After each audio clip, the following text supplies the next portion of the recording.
तर शरद पवारांच्या राष्ट्रवादीचे आमदार रोहित पवार यांचा खोटारडेपणा उघड झालाय। रोहित पवार हे अजित पवार यांच्या निवासस्थानी गेले होते, मात्र मी अजित पवारांना भेटलोच नाही असा दावा रोहित पवार यांनी माध्यमांशी बोलताना केला होता। रोहित पवार हे अजित पवार यांच्या घरी दाखल होताना स्पष्टपणे दिसून येत आहे।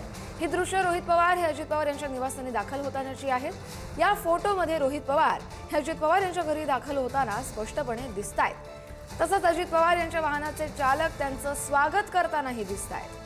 त्याच वेळची ही दृश्य आपण पुढारी न्यूजच्या स्क्रीनवर पाहतोय।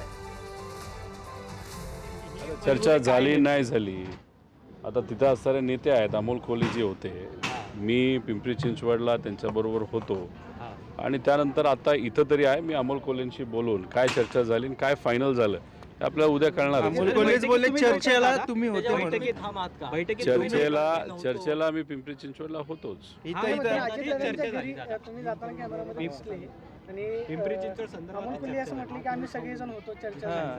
त्या चर्चेत कुठेही मी त्या ठिकाणी नव्हतो।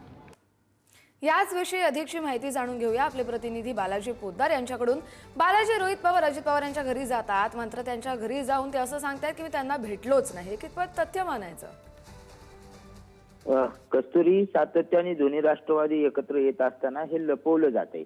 त्यांच्या बैठका सुद्धा अशा एकदम गुपित ठिकाणी करायच्या। त्याचबरोबर इतके दिवस ज्या कार्यकर्त्यांनी अजित पवारांच्या विरोधात बोलले ते कार्यकर्ते रोहित पवारांना प्रश्न विचारतील किंवा रोहित पवार या बैठकीला आले तर त्याचा चुकीचा संदेश जाईल, असं सगळं करून हे सगळं रात्री उशिरा लपवलं जाते आणि ते खोटारडेपणा जो आहे तो रोहित पवारांचा आपल्याला पाहायला मिळतोय। स्वतः रोहित पवार काल अजित पवारांच्या जिजाई बंगल्यामध्ये होते, त्यांनी त्या ठिकाणी त्यांचं स्वागत सुद्धा त्यांच्या चालकाने केल्याचं आपल्याला पाहायला मिळतंय। मात्र अशा पद्धतीने कार्यकर्त्यांमध्ये चुकीचा संदेश जाऊ नये किंवा काही गैरसमज होऊ नये, असं काही होईल आणि त्यानंतर आपल्यावर अन्याय होईल, ही सगळी कार्यकर्त्यांची भावना आहे। ती भावना जी आहे त्या भावनेचा कुठेही प्रक्षोभ होऊ नये यासाठी हे लपवलं जाते का, हा खरा प्रश्न आहे। कारण ज्या चर्चा होतात त्या वरिष्ठ स्तरावरून होत असताना सातत्याने शरद पवारांच्या राष्ट्रवादीकडून रोहित पवार असतील, खासदार सुप्रिया सुळे असतील, या सांगतात स्थानिक नेते कार्यकर्ते चर्चा करतायत। मात्र रात्री उशिरा जे आहे ते अजित पवार यांच्यासोबत रोहित पवार आणि अमोल कोल्हे यांनी चर्चा केल्याने रोहित पवार कशासाठी हे सगळं खोटं बोलतायत किंवा काय लपवतायत